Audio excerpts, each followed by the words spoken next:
right, Leviticus chapter 16. Ironically, we're in Achri, which means after the death. After the death of. And this is talking about the death of Aaron's sons,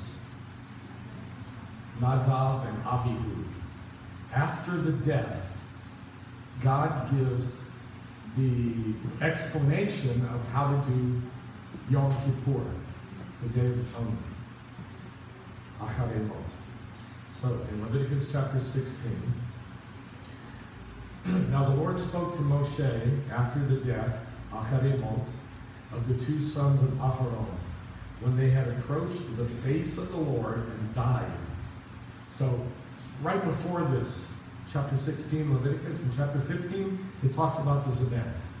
That Nadav and Abihu got these fire pans, these things, got their fire pans and put fire in the pan, these hot coals, and then got some weird incense that they weren't supposed to have, threw it on the coals, but it was the wrong incense, it was the wrong smell. And so God killed them because they went before, it says presence, that's panim, face. They went right into the face of God because they wanted to. And so God killed them, just like that. So then God says, okay, well, you can't do that. Here's the ground rules for the game. Here's how it works. And so he told them how it works, and he gave them the laws for Yom Kippur. The Lord said to Moshe, verse 2, tell your brother Aharon that he shall not enter at any time, just whenever you want, into the holy place inside the veil, before the covering which is on the ark, or he die. For I will appear in the cloud over the covering being what they call the mercy seat on top of the ark. I will appear above the mercy seat, above the covering, in between the cherubim, the angels. But in order to go before the ark, what do you have to have? You have to have incense. That's what he's saying. Don't just walk in whenever you want. You have to go in with incense. He shall take a fire pan, we're skipping to verse 12. He shall take a fire pan full of coals of fire from upon the altar before the Lord, and 2 handfuls of finely ground sweet incense, and bring inside the veil. You shall put the incense on the fire before the Lord, that the cloud of incense will fill what it says is mercy seat, but it doesn't say mercy seat in Hebrew. It says covering, Kippur, Yom Kippur, Day of Atonement, Kipporat. It's called the Kipporat, which is the covering or atonement. That's what the mercy seat is. So the cloud may cover that Kipporat that is on the testimony, so he not die. So anyway, that's what the priest looks like when he's carrying the fire pan. Now, in the passage of Yom Kippur, it doesn't say this. It doesn't say, step 1, bring incense. Step 2, bring the blood of the bull. Step 3, bring the blood of the goat. It doesn't say that, but that's what it was. And it's written about in the Mishnah and the Talmud really, really, really clearly. So step 1 is incense. Step 2 is the blood of the bull. Step 3 is the blood of the goat. So Yom Kippur is not just killing a goat and then letting a goat go free. That's not Yom Kippur. Yom Kippur is first incense. First is incense, then the blood of the bull, and then the blood of the goat.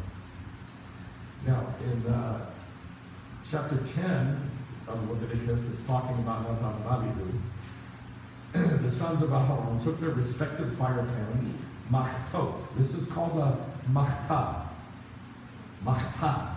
In the book of Revelation, when it says that the angels poured out their, some say vials, some say bowls.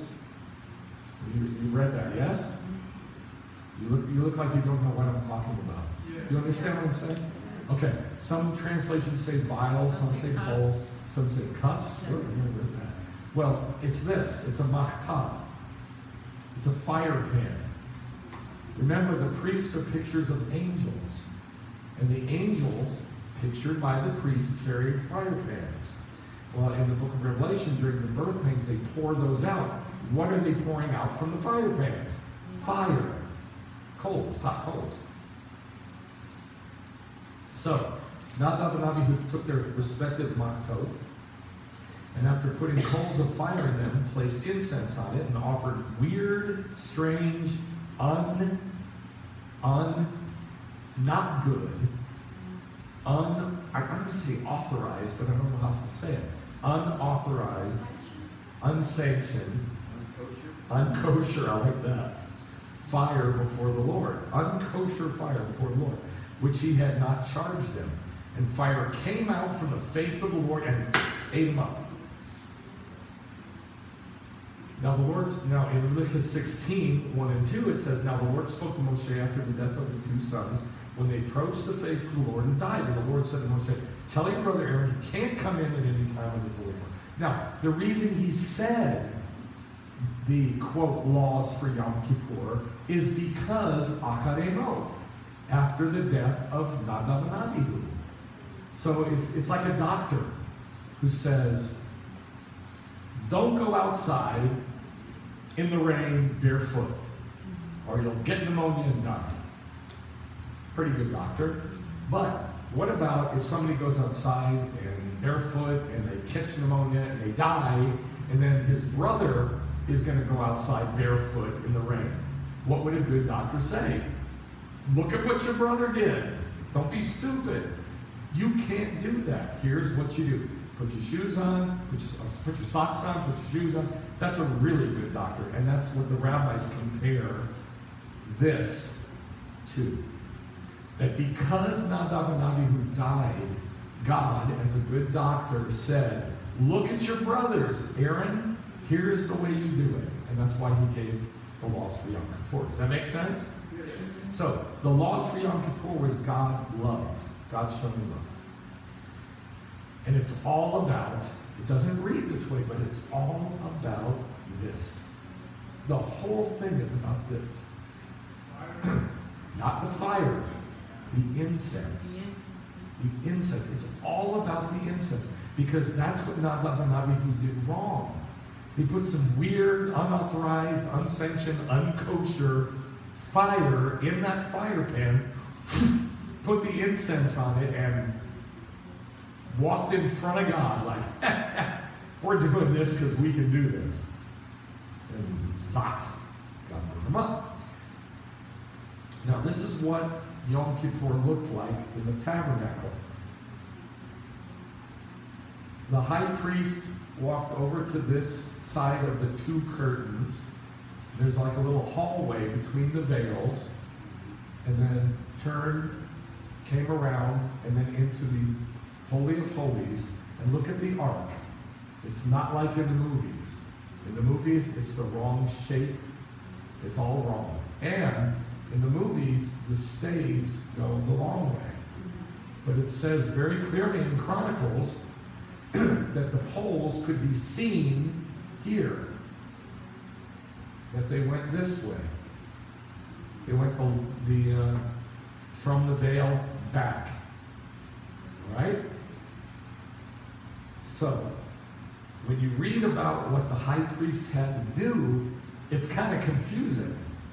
Because what it says is, this is an incense holder, very beautiful. It has a little bell on the top. And here's the machta.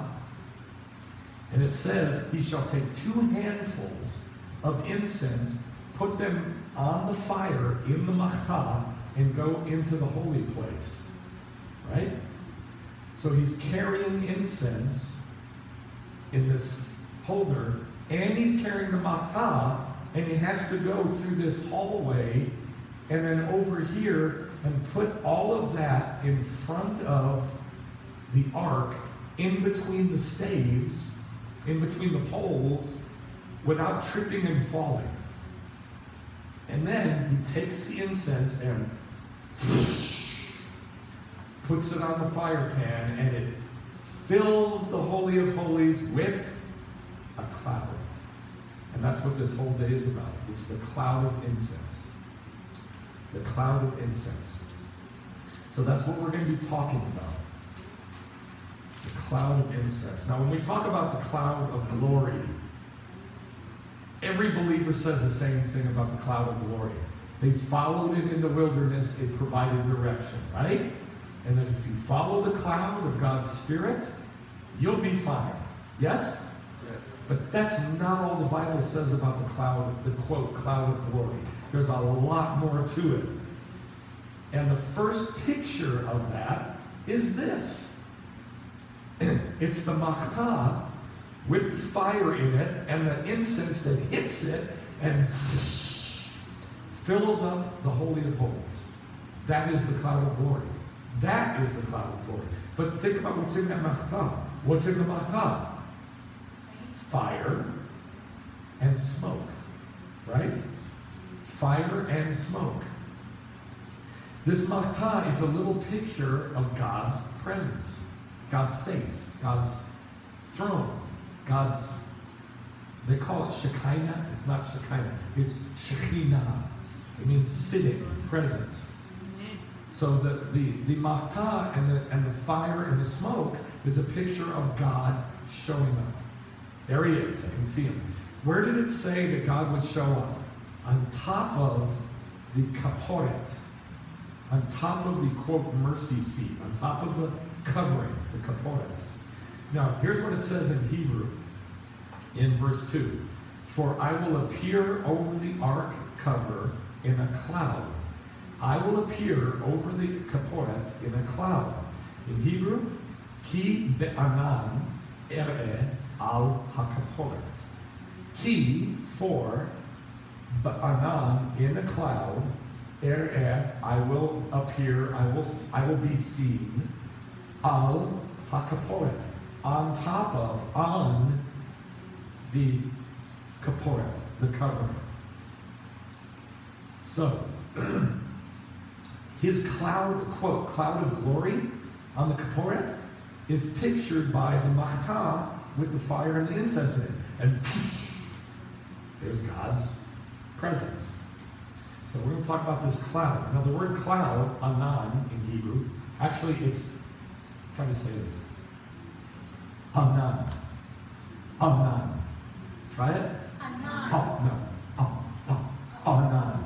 You got to pop it in the back of your throat. Anan. The word Gaza, how many missiles did you say? 150 missiles were sent from Gaza today into Israel. 150 from Gaza. It's not Gaza.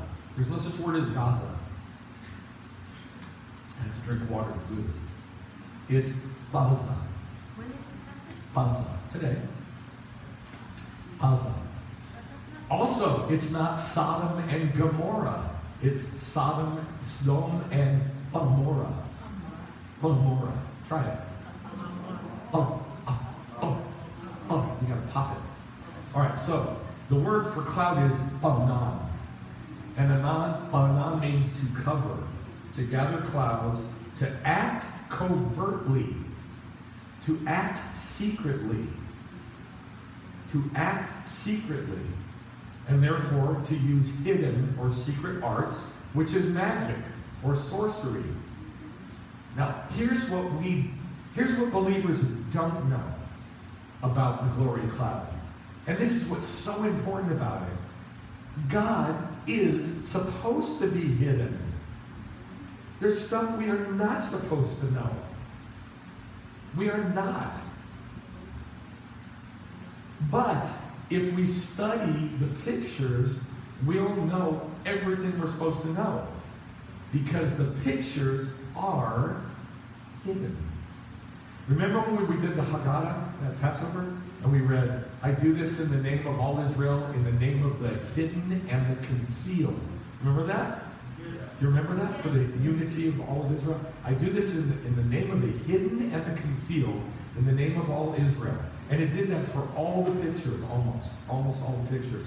Well, that's the pictures. They're hidden and concealed. Because God is hidden and concealed. And He's supposed to be. Because if He wasn't,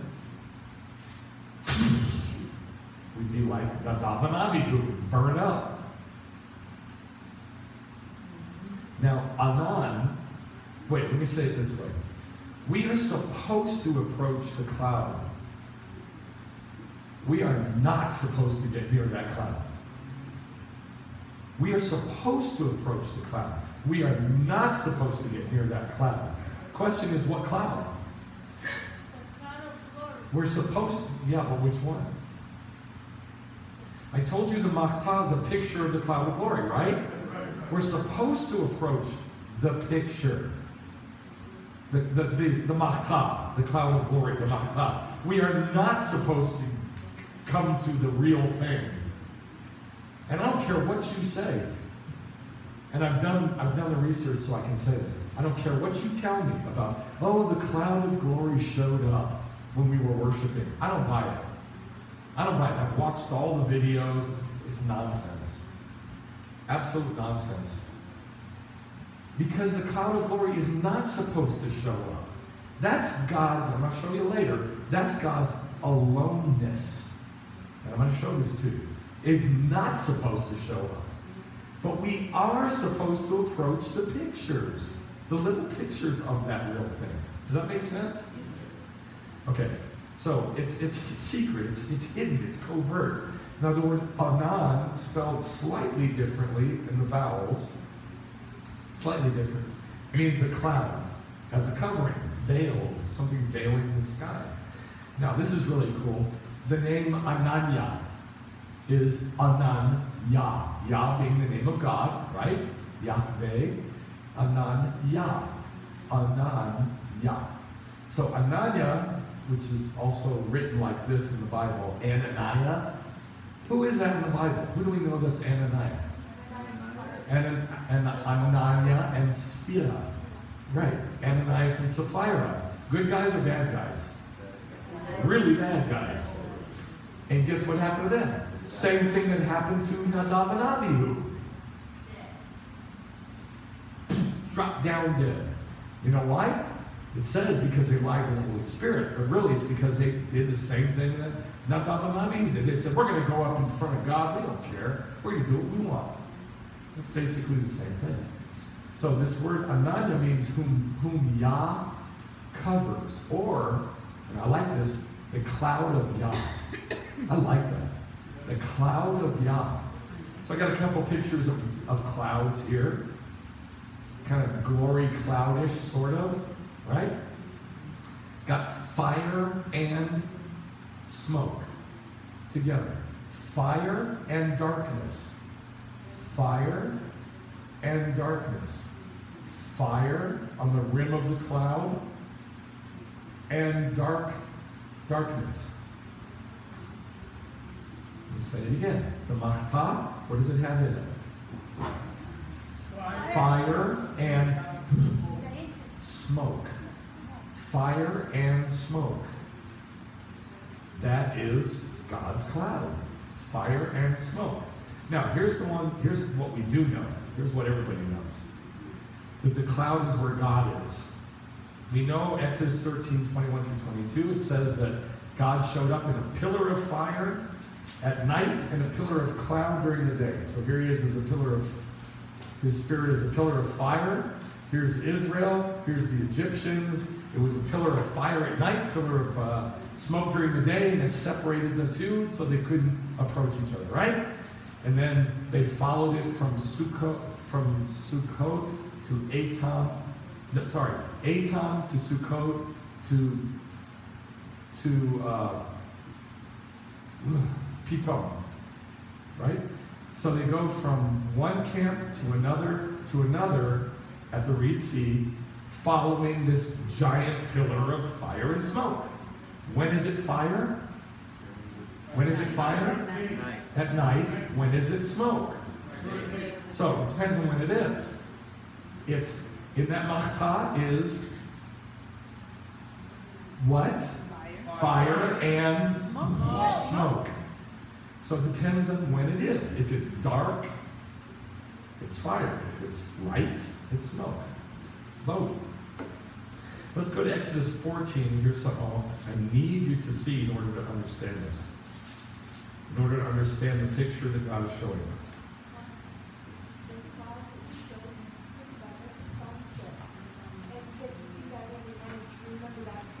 Yeah, that's right. I mean, every day we get to see a picture of God's, quote, glory cloud when we see the sunset in the clouds. Every day, if it's cloudy. That's right. Okay, Exodus 14, 19 through 20. This is important. Leviticus 14, 19 through 20. The angel of God who had been going before the camp of Israel moved and went. It doesn't say went. You know what it says? Holech. Walked. Walked. It does not say went. It says walked. Walked behind them, and the pillar of cloud walked from before them and stood behind them. So it walked around them and then stood. In other words, the pillar is like a person, that it can walk. It can stand and it can walk. Yes? So it's much more, it's not as generic as, oh, we're following the glory cloud. It's not like that. Like, oh, look at that tornado. There it goes. It's not like that. It walked. In other words, it's a man. And that's what God is trying to communicate there. In same chapter 14, verse 24. It came about at the morning watch that the Lord looked down on the army of the Egyptians through or in the pillar of fire and cloud and brought the army of Egyptians into confusion. So now you have God looking in or through the pillar of fire and cloud. Therefore, where is God? He's in the pillar of fire or cloud. And he's looking like through it at the Egyptians. Make sense? Yeah. So the picture is this. It's pretty simple.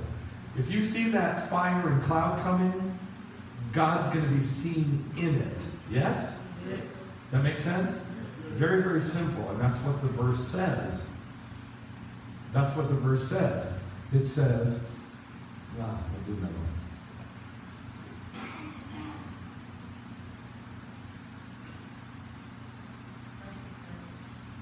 For I will appear over the cover, the ark cover, in a cloud. I will be seen.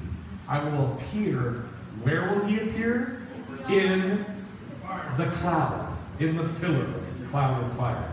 He'll be seen in that, we'll call it the glory cloud. I hate that phrase for obvious reasons now, but I'm going to say it anyway.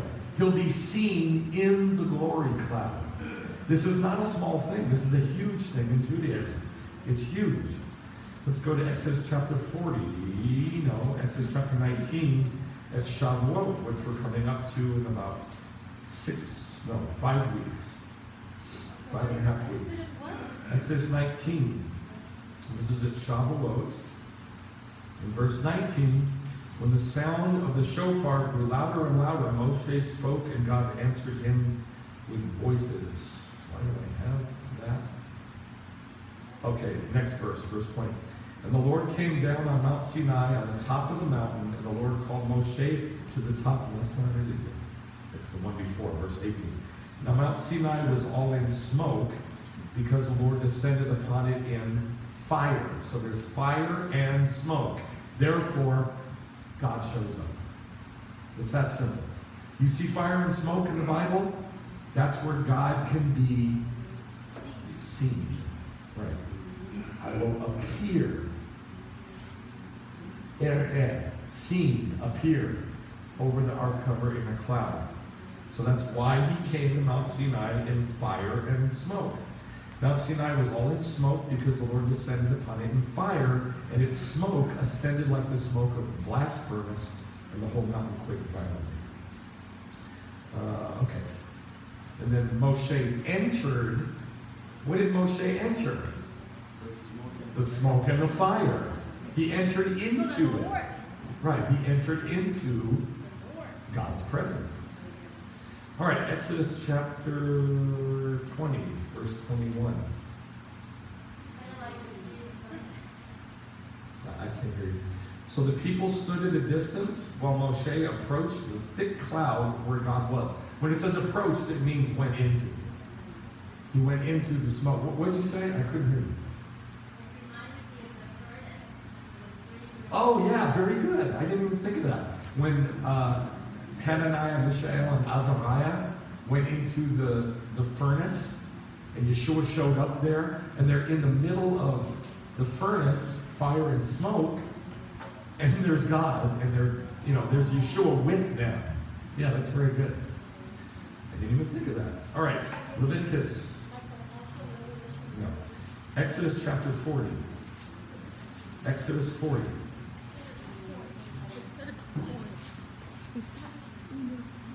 Verse 34. Then the cloud covered the tent of meeting, and the glory of the Lord filled the Mishkan. Where's the cloud? No. Covered the tent of meeting. Covered. That means it's on top of it. So the cloud's on top, and inside is fire. Brightness. And on top is cloud or smoke. Same thing. And Moshe was not able to enter the tent of meeting because the cloud had settled on top of it. And the glory of the Lord filled it. So you got fire on the inside and cloud on top. Just like the machteh. Just like the fire pan. You put fire of coals in it and cloud on top of it. Yes? Same exact picture. And Moshe was not able to enter the tent of meeting because the cloud had settled on it and the glory of the Lord filled. So picture this. Picture the glory cloud as the priest walking with the machteh, and there's Israel following. Isn't that cool? So when we say, you want to follow the glory of the Lord, follow the glory cloud, you're following the priest carrying the machteh into the presence of God. Isn't that beautiful? Verse 36. And throughout all their journeys, whenever the cloud was taken up from over the Mishkan, the sons of Israel would go out. And if the cloud was not taken up, then they didn't go out until the day when it was taken up. And throughout all their journeys, the cloud of the Lord was on the Mishkan by day, and there was fire in it by night in the sight of all the house of Israel. Like a giant machteh, like a giant fire pan. All right, let's go to Leviticus 16, back to the Torah portion that we're looking at.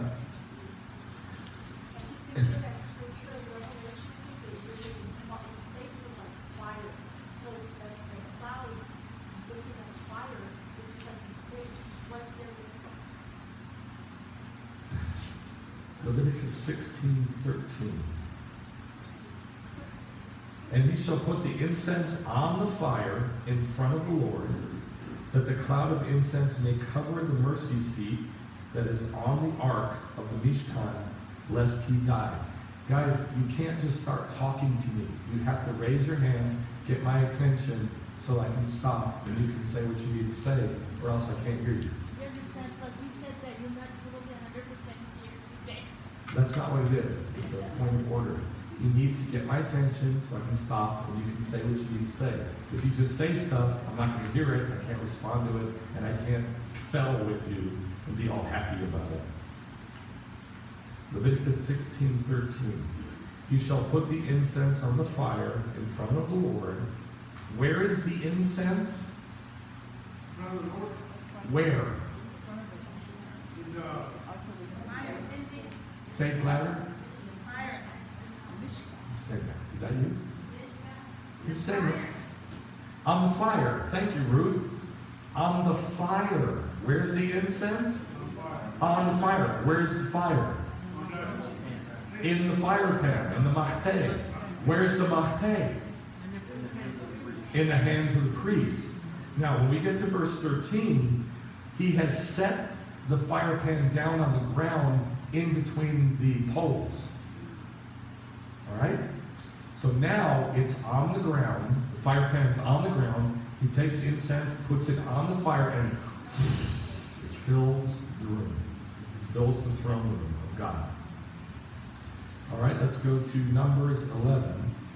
What we're looking at right now is God's cloud and how it fills the Mishkan. But basically, that's where God is. We're looking at that's where God is. What is it? Numbers 11. Numbers 11:25.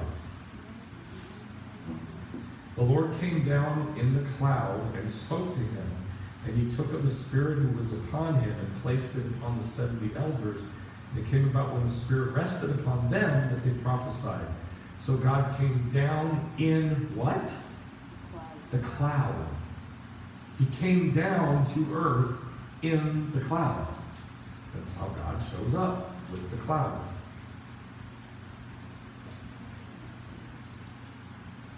Chapter 16, number 16.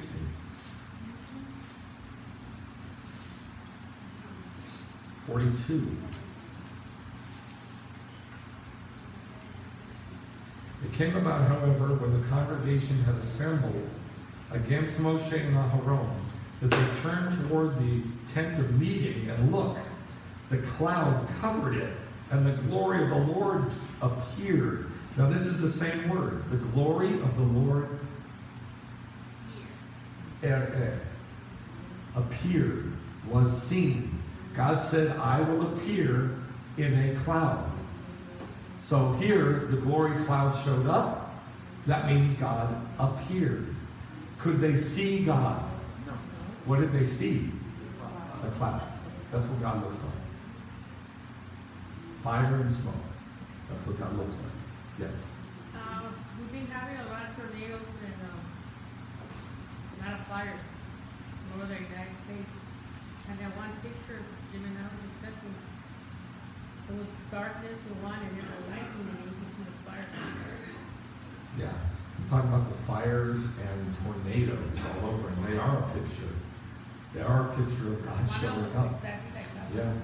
With the darkness and the fire. Real dark and you could see the lightning and then the fire started. That is very definitely a picture. You know, if we were in a regular church, you know, where that conversation would go on. Yes, that's what's happening right now in America. That means God's doing it. God is judging. That's not true. It's a picture. It's a wonderful. That's exactly right. I like that. Okay, Deuteronomy 31. Deuteronomy 31, verse 15. The Lord appeared in the tent in a pillar of cloud, and the pillar of cloud stood at the doorway of the tent. So the Lord appeared. This is also the same word, ereh, or yireh. I will appear over the ark cover in the cloud. And here he says that God appeared in the form of the cloud. 1 Kings 8. 1 Kings 8.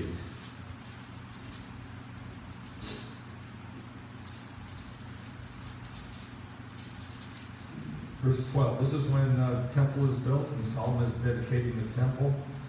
And it says in verse 12, Shlomo said, the Lord has said that he would dwell in the thick cloud.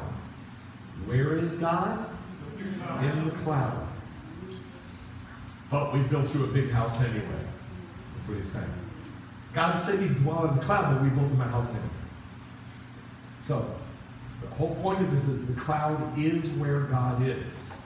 That's all this is about. You know what, mine says he will dwell in that thick darkness. It does not say darkness in Hebrew. That's choshech. In Hebrew, it's aman, which is cloud.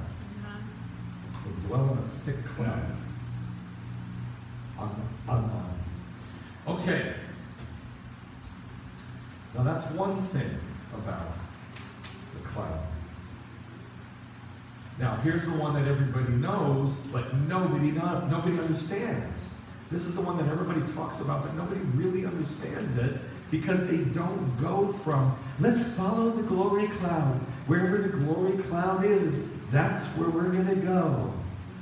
But they never take it any farther to really understand why God showed up in a cloud. Why? Why didn't he show up in the form of a sandal. God is walking. I can see a sandal. Let's follow the sandal of God. But it's a cloud. I mean, why? It makes no sense. Unless you understand the machteh and the priest and the fire pan with coals of fire and all that. It makes no sense. Now, let's talk about God giving direction. We already looked at Exodus 14, 19 through 20, that it says the pillar of cloud walked and then stood. In Solomon's temple, how many pillars were there? 2. Good. What were their names? Yachin and Boaz. Yachin and Boaz. Strength and right hand. There's 2 pillars. 2 pillars. Why do you think there's 2 pillars? Boaz. Boaz. Why do you think there's 2? Why do you think there's 2 pillars? It's God's legs. And further proof of that, if you can handle it, is that on top of those pillars are 2 big pomegranates with seed in them. You know, this is just a metaphor. It's just a metaphor. That it's a picture of God's testicles by which he makes oath. Because the word testify comes from the word testicle, because you can see this with Abraham, Isaac, and Jacob. They all made an oath, and the person that made them swear said, "Put your hand under my thigh and swear to me." That means hold the testicles and swear by my seed. That's why there's pomegranates on top of the 2 walking pillars. Because God walks, he moves. And he has a pillar of fire and smoke. If you can handle that, good. Then it will make this part much easier. So, we have the pillar of cloud walked and then stood. Now in Exodus 40, we saw this, that the people followed that cloud and smoke and fire wherever it went, yes? Okay, easy. Everybody knows that one. Now, go to 2 Kings 2. 2 Kings 2:11. This is a drawing I did a long time ago about Elijah. This is called the spirit of Elijah. I know you can't see it real well, but here's Elijah being sucked up by a tornado, and here's Elisha way down here looking up, and then there's a chariot and horses made out of fire. 2 Kings 2:11. Then it came about as they were going along and talking, that behold, a chariot of fire and horses of fire, which separated the 2 of them. And Elijah went up by a whirlwind to heaven. And Elisha saw it and cried out, my father, the chariots of Israel and its horsemen. And he saw him no more. So, what took Elijah up? It was the cloud of God's chariot. It wasn't the chariot of people, it was the chariot of God. And this is what it looked like. It looked like 2 things. It looked like a chariot and horses made out of fire and a giant whirlwind or a tornado. Right. Together. But both of them spin around. Yes? Now, why? Why would it describe the chariot of God as a chariot and horses of fire and a tornado, a whirlwind? Okay, let's look more at this. Was the whirlwind a fire? Probably the whirlwind was made out of fire, probably, and smoke. In other words, this is exactly what they were following in the wilderness. This pillar of fire and smoke. But somehow it looked like horses and chariot made out of fire. Weird, huh? Sometimes clouds look like. This is a moving, spinning, giant thing made out of fire. It wasn't still like a cloud. A cloud just kind of changes very, very slowly. This is a thing that's moving, and it went, picked them up, and it took off. God himself. Yes. All right, let's get more understanding about this and see why they followed this priest with a machete in the wilderness.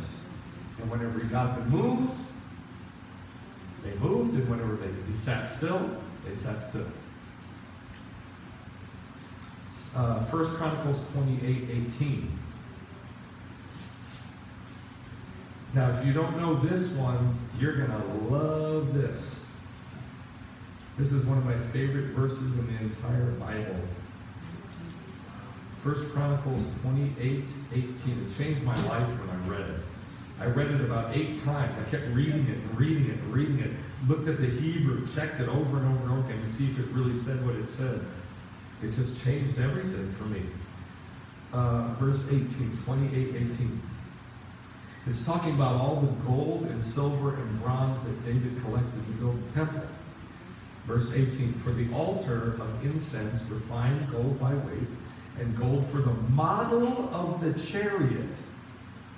The model of the chariot, that is the cherubim, that spread out their wings and covered the ark of the covenant of the Lord. So what is the ark? A model or a picture of this. The chariot that God rides around on. That's what the Ark of the Covenant is. It is a picture of the chariot of God that Israel followed in the wilderness. I saw that in the vision. Whoa. You saw that in the vision. That's right. I remember. That's right. Psalm 104. Psalm 104. I love that verse. Psalm 104, verse 3. This is, it says in here, Lord my God, you're very great, you're clothed with splendor and majesty. Amen. Covering yourself with light like a cloak, stretching out heavens like a curtain. He lays the beams of his upper chambers in the waters. Now look at this. He makes the clouds his chariot. Woo. He makes the Anan his chariot. Wow. He walks on the wings of the wind, the wings of the Ruach. He makes the winds his messengers and flaming fire his ministers. So here it says the cloud is his chariot. Get it? Yes. The cloud is his chariot. Yes. Let's go to Isaiah 19.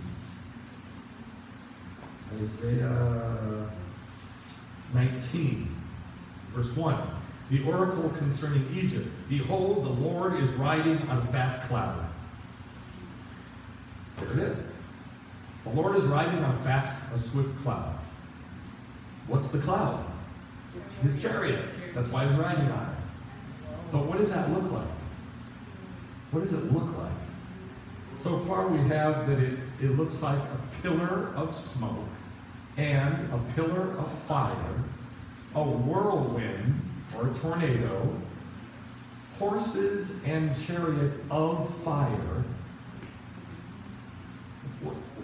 What moves the chariot? No, I mean like a regular chariot, like a real chariot. What moves the chariot? Really? That's going to move the chariot? It ain't going to move if it doesn't have wheels.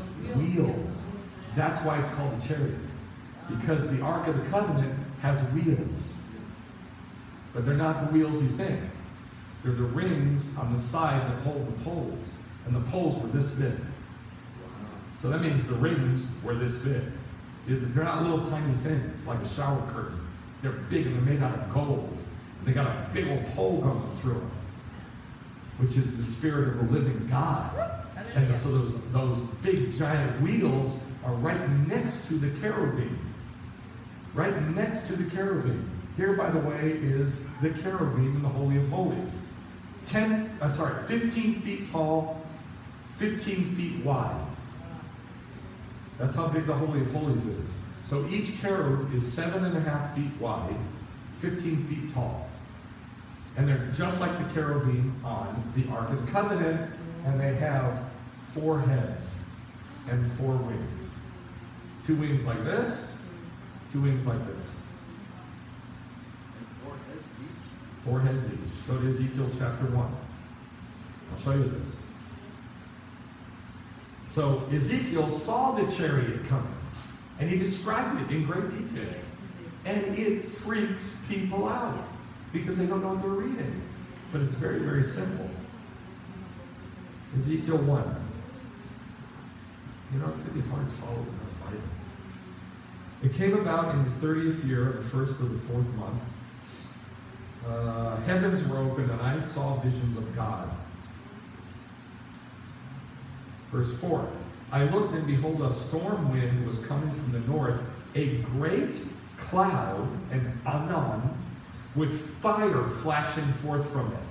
So what is he seeing? He's seeing the, quote, glory cloud coming with both cloud or smoke and fire. And it's coming from the north, flashing forth from it continually, a bright light all around it. And in the middle of it, something like glowing metal in the midst of the fire. So when you said, did that tornado, does it have fire? Obviously so. In the middle of it, something like glowing fire. And within it were figures resembling 4 living beings. And this is what they looked like. They had human form. Each of them had 4 faces and 4 wings. And their legs were straight. Their feet were like a calf's hoof. So that's why they have calves' hooves, calves' legs. And they were gleaming like burnished bronze. Under the wings of their 4 sides were human hands. As for the faces and wings of the 4 of them, their wings touched one another, and their faces did not turn when they moved. They went straight ahead. So they're either going this way, or they drop their wings and go this way, or they drop their wings and go this way, or they drop their wings and go this way. Wow. They're coming from the north. Their wings touched each other. Their faces did not turn when they moved. Now, this is what the Ark of the Covenant looked like.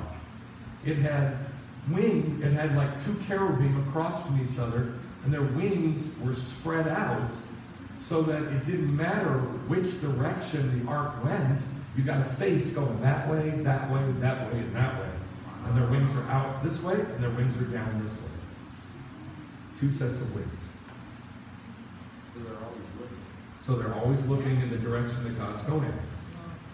Their wings touched one another. Their faces did not turn when they moved. Each went straight forward. As for the 4 in their faces, each had the face of a man. All 4 had the face of a lion on the right, and the face of the bull on the left, and all had the face of an eagle. That's what their faces looked like. Their wings were spread out above. Each had 2 touching each other, and 2 covering their bodies. Now, this is the actual, real chariot of God. And Ezekiel saw it and tried to describe this crazy thing. Way more description than anybody else. Look at verse 13. In the midst of the living beings, that's the 4 creatures that are represented on the ark by 2, not 4, 2. In the midst of the living beings, there was something that looked like burning coals of fire. There's the machteh. Now listen to me. On the Ark of the Covenant is the kaporet, the mercy seat. Yes? Here's the mercy seat. Where does God show up? On top of the mercy seat, in between what? The cherubim that are facing each other. God shows up there on top. He said, I'm going to show up. I'm going to appear in the smoke, in the cloud, on top of the kaporet. Because it's a picture of this. It says it here. That on top, or in the midst, in the middle of the living beings, there was something that looked like burning coals of fire. Like torches darting back and forth among the living beings.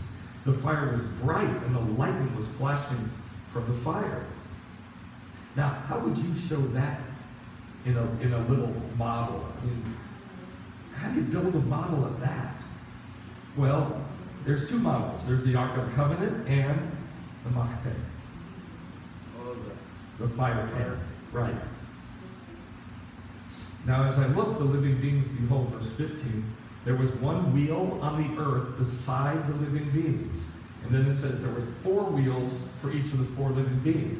That's the Ark of the Covenant as a model of that, because you have the 2 cherubim on the 2 sides and 2 pole holders on each side, 2 rings on each side. 4 ring holders. Yes? Those are the wheels. Those are the wheels. And then it says this. It says that in those wheels there were eyes all over the wheels. And they were huge. Kind of like a gyroscope. A wheel inside a wheel. North-south, east-west. Just like the cherubim. North-south, east-west. And so you got a wheel inside a wheel, and there's eyes all over them. When the pole holders, what goes through the poles? What goes through the pole holders? Sorry. What goes through the pole holders? What goes through the pole holders? The rings. That's the Spirit of God.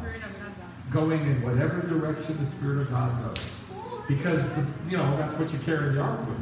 Does that make sense? Who walks the ark? Who carries the ark? The priests, which are a picture of the chariot of God. And the priests are like the horses. Yes, exactly. And the priests are like are pictured by horses of fire. Yes. Very good. Okay, that's enough of that. Let's go to. Well, that's good. So now you can begin to understand when people say, "Oh, we just want to follow the glory cloud." What does that mean? Now you should be starting to get some idea what that means. Picture the priest with the machteh. And wherever that priest goes, you know where he's going. Where's he going?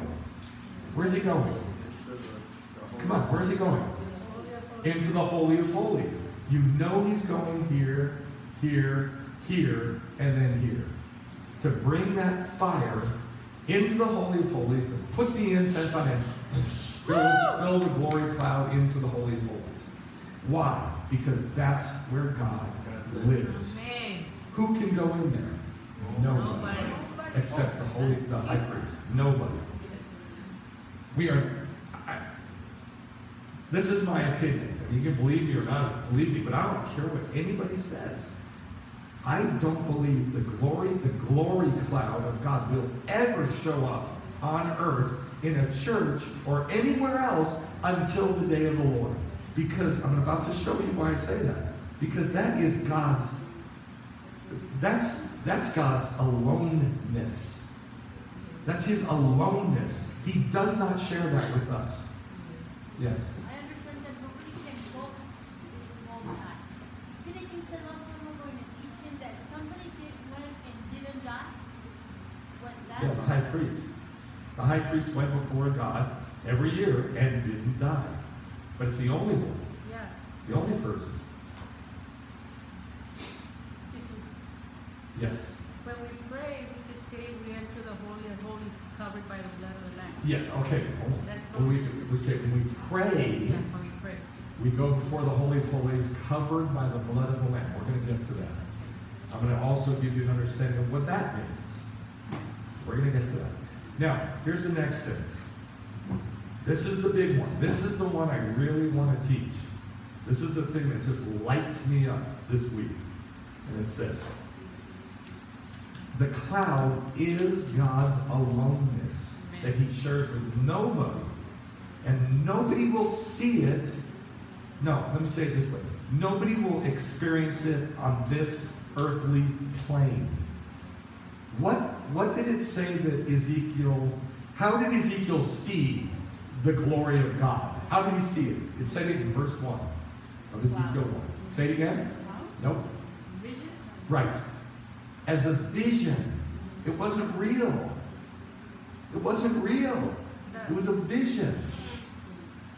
In other words, it's like, I saw it coming from the north and I saw this stuff. It didn't really happen. It was a vision.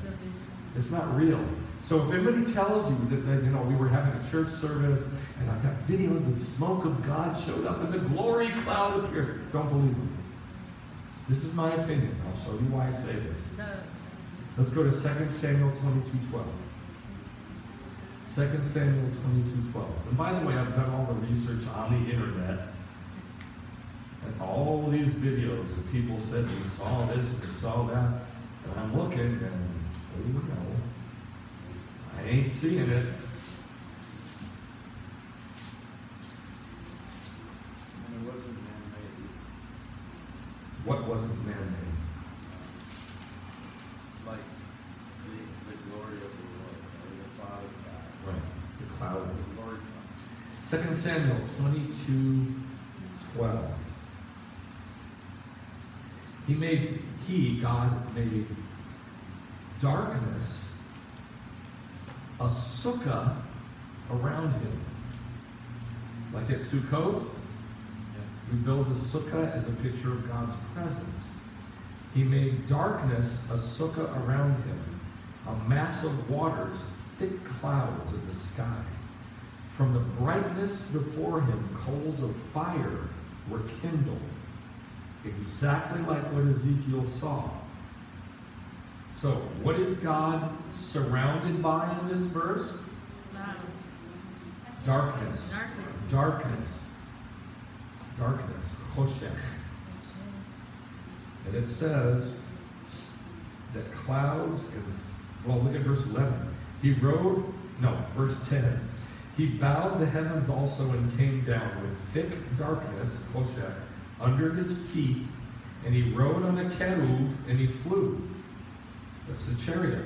And he appeared on the wings of the wind. He made darkness a sukkah around him, mass of waters, thick clouds of the sky.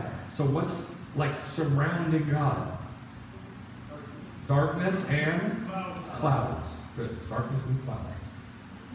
Go to Job chapter 22. Job 22.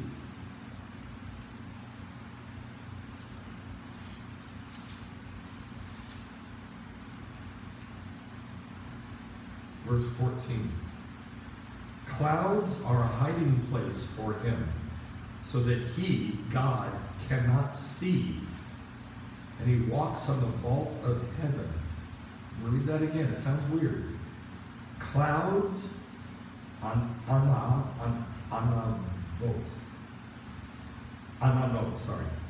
a note.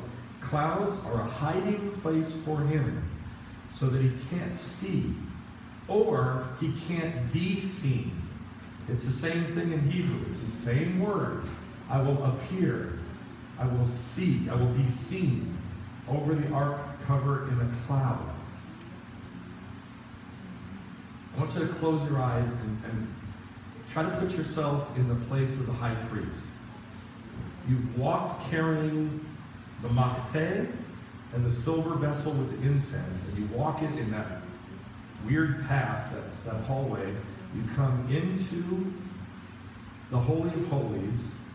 You have to, I don't know if you set down the stuff in between the poles, or if you step over the poles to set it down between the poles, but it's there. It's on the ground. You take the incense and you put it on the coals, and it fills the room with this cloud. Can you see? no, Can you see clearly? no, Can you see? no. How are you going to get back out? How do you get back out? Because, guys, open your eyes. Here's the hard part. You have to back out of God's presence. Always. The priest had to back out. You can't give me your back. You can't give God your back. Never. So he can't see. And I guess you gotta step over the poles, and then you gotta back out, turn, and back out that hallway, and then back out of the holy place. That's hard. But you can feel it. Yeah, you can feel. And do you leave the pan there? Yes, you leave the pan in front of God making the smoke, so that when you come in with blood of the bullock and the blood of the Azazel goat, it's still filled with smoke. Why? Because that's God's presence, and we are not supposed to see him. And he's not supposed to. There's supposed to be a separation. You know, everybody wants to know what's God saying, what's God doing, I can't see him. And it's supposed to be like that. There's supposed to be a separation between God and man so that we can't see what he's doing and he can't really see us very well. There's supposed to be a separation. Because he is surrounded by thick darkness and fire. I know it sounds weird. This is what I believe. I'll show you more. God hides in the cloud. Job 38:9. Job 38:9.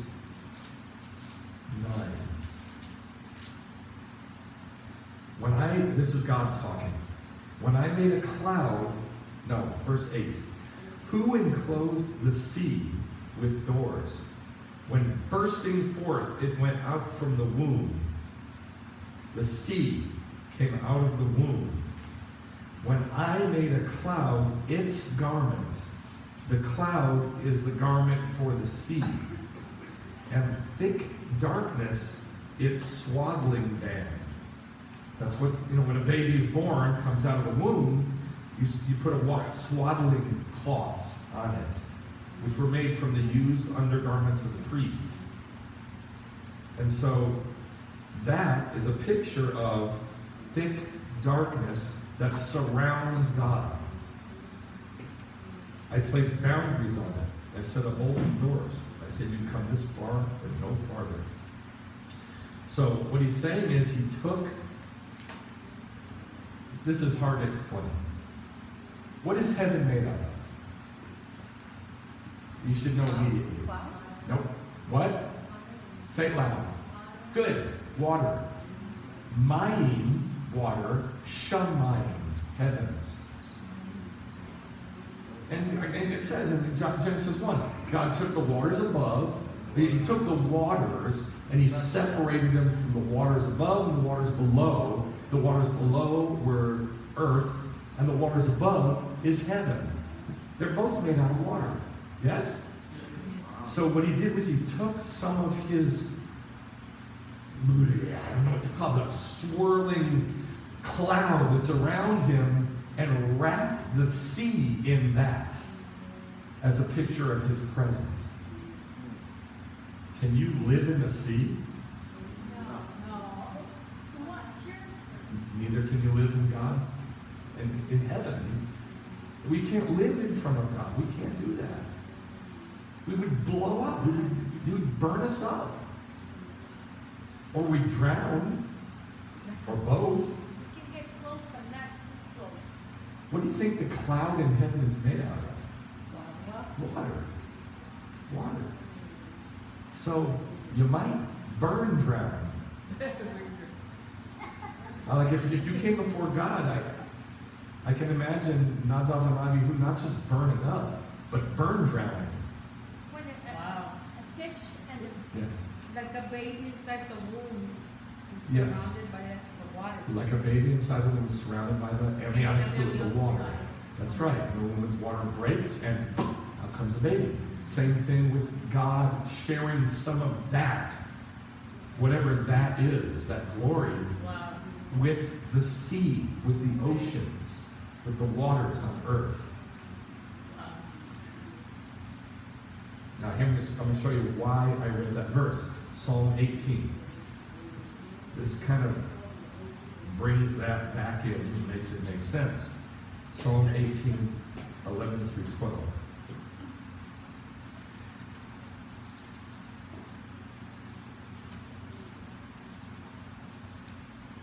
Verse 10.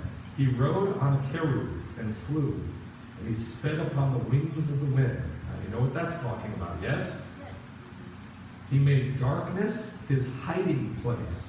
Why would God need to hide? Because we have to be separate from him. Yes, because we got to be separate from him. He is not going to show himself to us. He's not. That's protection. I don't care what anybody says. He's not going to show himself to humans. But Moses, Yes. He made darkness his hiding place, his sukkah around him. Darkness of waters. That's the dark cloud. Thick clouds of the skies. From the brightness, now it says brightness. Isn't that weird? It's talking about darkness, then it says brightness. From the brightness before him past his thick clouds. See what I'm saying? So at the same time you have darkness, you have brightness. Now, this is probably the most important verse I'm going to share with you today.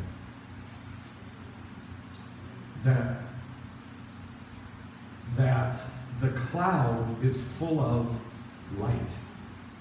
The cloud of God's presence is full of light. We've seen that in the pictures. You have a Makte, you have fire, put the stuff on it, smoke, cloud. The fire is inside the cloud, right? Same thing with what the prophets saw. They saw this giant tornado, only it's got light, fire inside of it. Yes? Okay, this is the pictures. This is the pictures. It's a shadow, but it's light. Colossians 2, 16 through 17 says that God gave the kosher laws, the new moon, the Sabbath, and the festivals as a shadow cast by Yeshua. That's our light. Amen. You don't have to see God. No, Judaism is. Yes, Judaism, the pictures that are in Judaism is the glory of God. Amen. That is what we follow. That is God walking with the Makte that we follow. That's what Judaism is. That's why Judaism is called halakha. The quote, laws of Judaism is called halakha, which means to walk. This is our walk with God. Amen. You don't have to have some glory thing. Not only that, if we walk and if the Lord sees our heels, He'll talk to us. If we walk and the Lord sees our heels, He'll talk He'll to us. talk to us. That's too deep for me, but I think you're right. Okay, so this is probably the most important verse here. I'm going to tie it together, don't worry. Psalm 18, that says that in that cloud is both things, darkness and light. Yes? That's the presence of God. Psalm 97. Psalm 97, verse 2. Clouds and thick darkness surround him. That's it. Clouds and thick darkness surround him. Now this is God's aloneness that he shares with no one. And the Adon Olam Asher Malach B'terem kol yitzir divra le'et nasa v'chepzo kol azai melech shemo yikra. One of the verses of that says, no one shares your aloneness. Your aloneness. Every believer that I've ever met wants the same thing. We all want the same thing. We want to meet God. We want to see God. We want God to visit us. We want God to be with us, right? And it can happen. It ain't going to happen.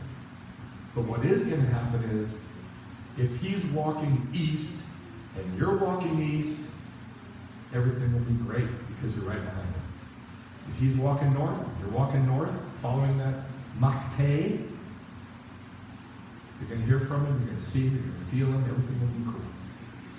But what we're not going to have is what most believers are looking for, which is, I want the glory. It's not going to happen. It's not. But you know what? We're going to know what God is doing. We're going to know what he's saying, what he's doing, where he's going, and why. And when. That's the big one, the when. Okay, now here's the other thing. The cloud of incense is the prayer. I think I've nailed it down pretty good. Very good. Yeah, let's go to Luke 1. This is interesting. I never saw it before. I'm just going to look at one verse with this. The cloud of, two verses. The cloud of incense is prayer. The Jewish people knew this, by the way, which I didn't know until I read this verse. I thought it was true, but now I know it's true. Luke chapter 1, verse 10.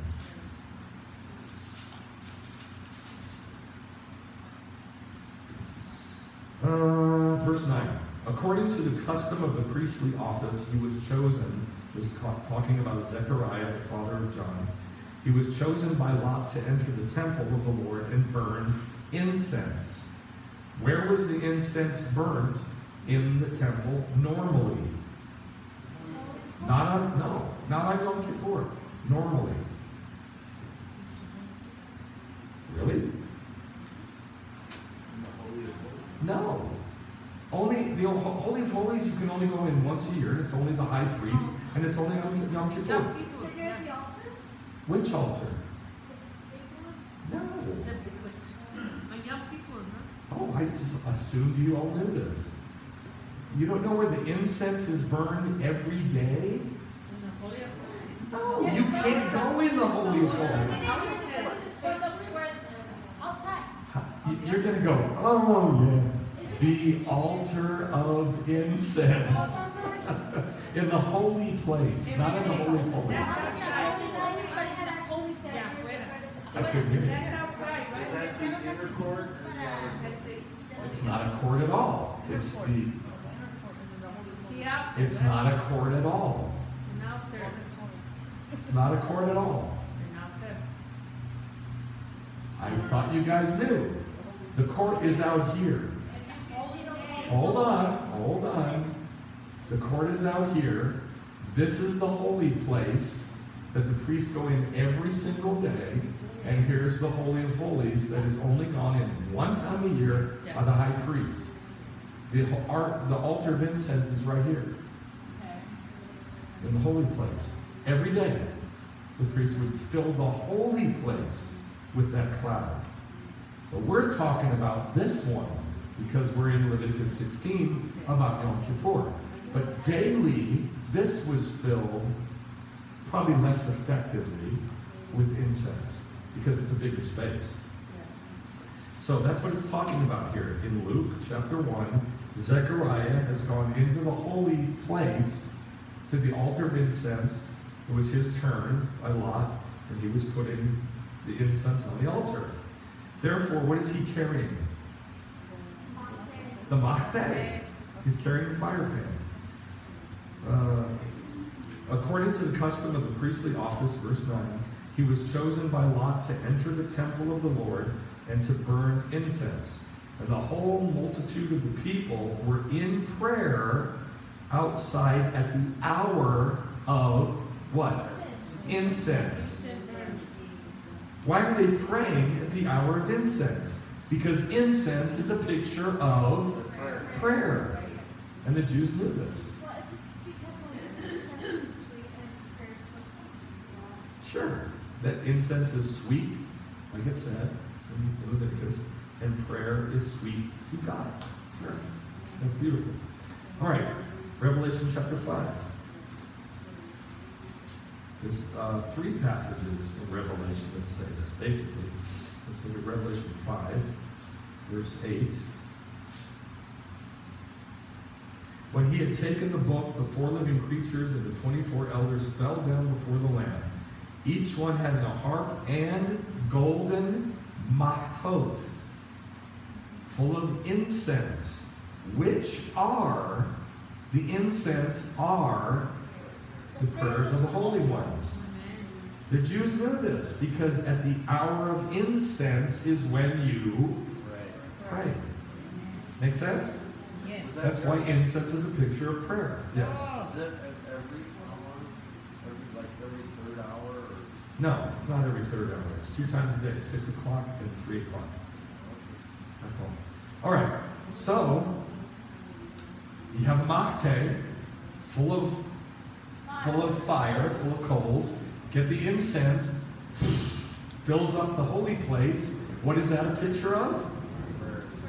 Prayer. But what else did I tell you it's a picture of? God's presence, the glory of God. Therefore, now listen to this. God does not come here. We go there through prayer. And that's it. It is not a two-way street. It is not. God has given us Judaism to learn how to get there. Yes, how to get there. In that place where he is alone. And he does not share with anybody. Because he's wrapped in darkness. Wrapped in hiddenness. And that's how it's supposed to be. So don't be weird. Don't feel weird that I don't feel him. I can't connect. It's all right. It's how it's supposed to be. It's all right. And I'm saying this to you because I'm saying it to me. Because Eileen, she has all these visions, and I saw this and I saw that. I'm like, I don't see anything. I can't touch. I can't feel it. But the truth is, she didn't get it up in there either. She sees visions. Just like Ezekiel did. Ezekiel didn't see the real thing. He didn't experience the real thing. He saw a vision. Okay. And then there's another one in Revelation 8 says the same thing. That incense was added to the prayers of the holy ones. That's pretty cool, right? Yes. Incense was added to the prayers of the holy ones in that mosque. Okay, now Make it sweeter, God. Make our prayer sweeter. yeah, to make it sweeter and to add to more people getting up there to pray. Which reminds me, you need to come on Wednesday night to my house to pray. You need to come on Wednesday night to pray. You need to do it. You need to do whatever you need to do it. Because God is not going to build this group of people walking with God if we don't pray, if we don't have that incense. It's just not going to happen. It's not. Not to say anything more about that. All right, Daniel chapter 7, verse 13 says this. I saw the Son of Man coming with clouds, and he was presented before the Ancient of Days. I saw the Son of Man coming with the clouds, and he was presented before the Ancient of Days. Who did the Son of Man come with? Clouds. What is the clouds? God's presence. He hides in the clouds. Yes. And he walks in that cloud. All those, multiplied millions of believers love the verse in Matthew 24 that says, he's coming with the clouds. It puts a new twist on it, doesn't it? How did he come in the Old Testament?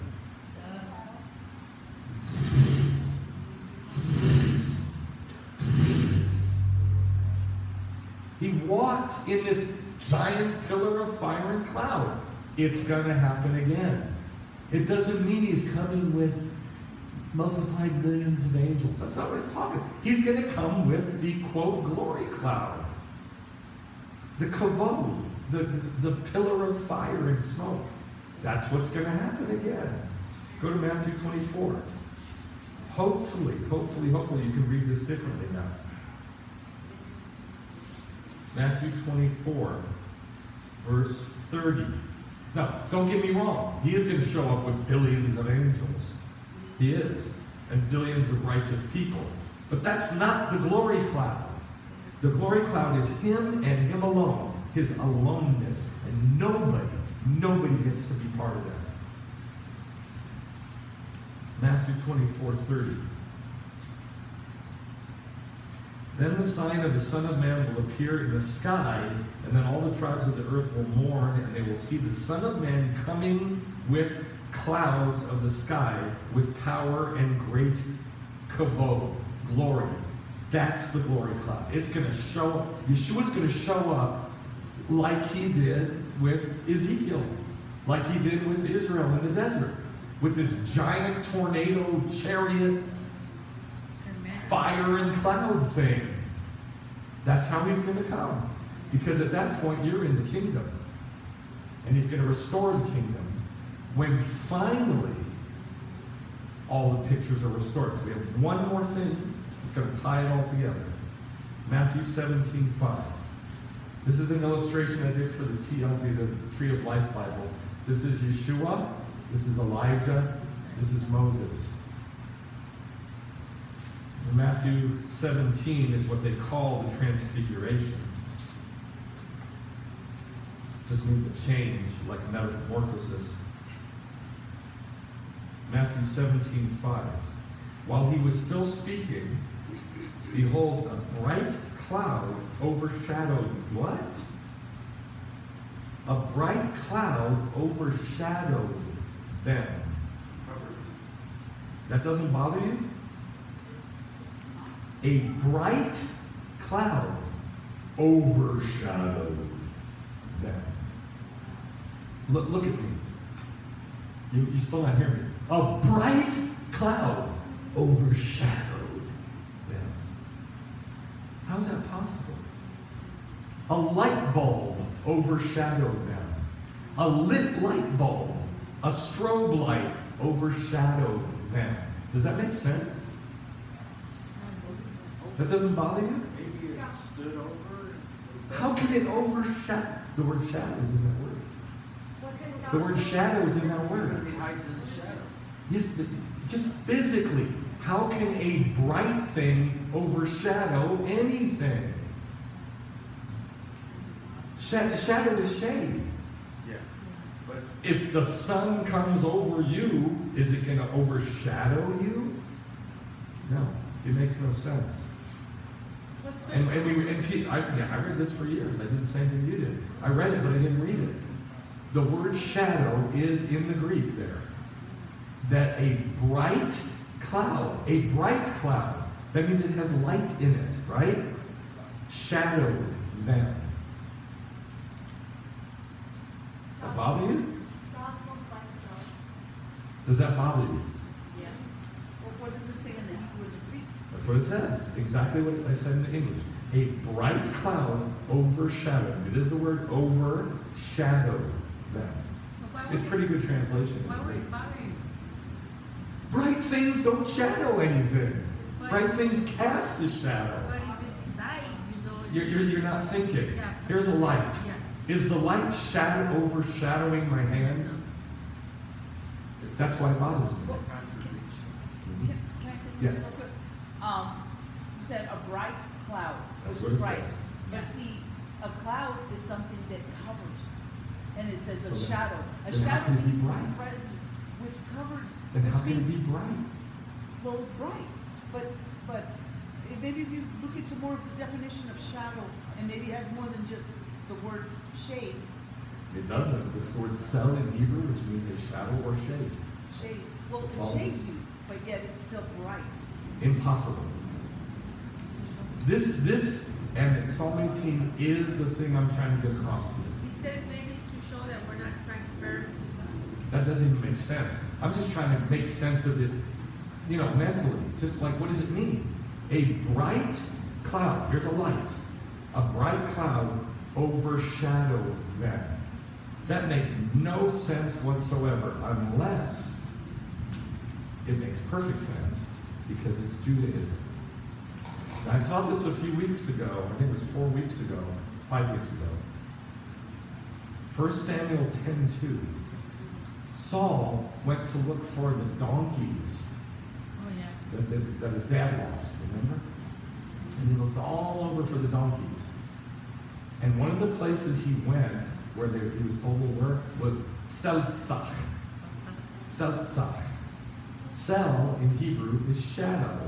Tzach is brightness. Bright shadow. Seltzach means bright shadow. Literally means bright shadow. How can you have a bright shadow? Because of Colossians 2. The new moon, the kosher laws, the Sabbath, and the festivals are what? Shadow. Shadows. Cast by Yeshua. Cast by Yeshua. Shadows cast by Yeshua. It's a bright shadow. It is the glory of God. Because that's what came over Yeshua and Moses and Elijah was the glory of God. Only it says it's a dark cloud, a bright cloud that overshadowed them. So it's just like the Makte and just like the pillar that they followed. It's a picture of Judaism. Amen. God's presence is the shadow. Amen. It's a bright shadow, which makes zero sense. Does it? I mean, it makes no sense to me, but that's what it is. It is a bright shadow. The new moon, the kosher laws, the Sabbath, and the festivals are shadows cast by Yeshua, and you look at them and you see Yeshua.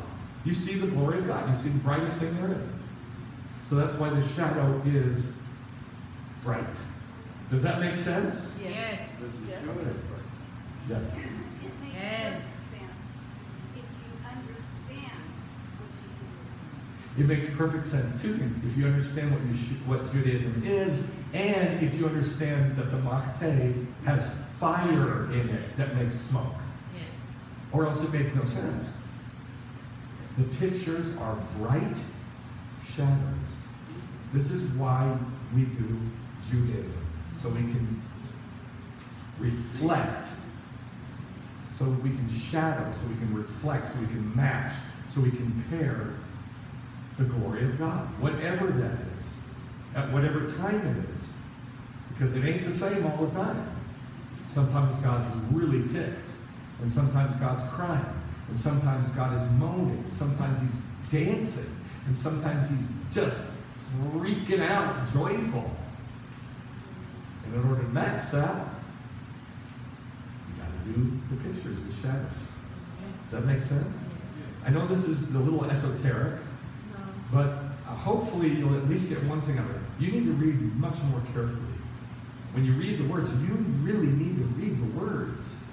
Because you've read this 1,000 times probably, and you never saw it. A dark cloud, a bright cloud overshadowed. Impossible. Unless the shadow is bright. Unless the cloud, which is overshadowing, is bright. The shadow is bright. The shadow is bright. Well, in physics, it's true. In physics, what is true? Well, like radio waves and light waves, there's like, the regular light we see, and then there's light waves above and below that we don't see. Our vision only is limited to a certain span of light. Again, way deeper than me. I can't follow that. I mean, if you just look at it at a very logical, simple level, you cannot have a bright cloud overshadowing something. It's impossible. You can have a dark cloud overshadowing, but you can't have a bright cloud overshadowing. Or else there's no shadow. This doesn't make shadow, does it? Does this make shadow? Like from here, does this put out shadow? So it makes no sense. Because that's what it's saying. It's saying it's a bright cloud overshadowing. Not possible. You could say a bright cloud hovered over. You could say a bright cloud came over them. You could say a bright cloud glowed. You could say a bright cloud cast light. But you can't say a bright cloud shadowed or darkened or shaded something. Makes no sense. Yes. Well, I don't think they're really, I'm saying if we could do even a more thorough study, the word is what it means. It's not that it's actually casting a shadow, but it's a bright. It's not casting a shadow. Yeah, that's what I'm saying. The brightness, he's overshadowing us, covering us because he's a cloud. He covers his people, and it's like your child. You have your child, and you're covering him. You're protecting him. You've overshadowed him. No, but see, then, you went to the word shadow. yes, but shadow. Protect? Yeah, I'll give you that. Would you say protect and cover over, Yeah, cover but over? but Yeah. see, but there's a brightness. But it's not really meaning shadow. overshadowed. But it does, because that's what the Greek says. There was 5, 6, 7, 8 different words that could have been used here. But God chose to use the word overshadow. And I think it's there absolutely for a reason. Because every time the cloud, the quote, glory cloud shows up, what is God wrapped in? Darkness and light. So think about it.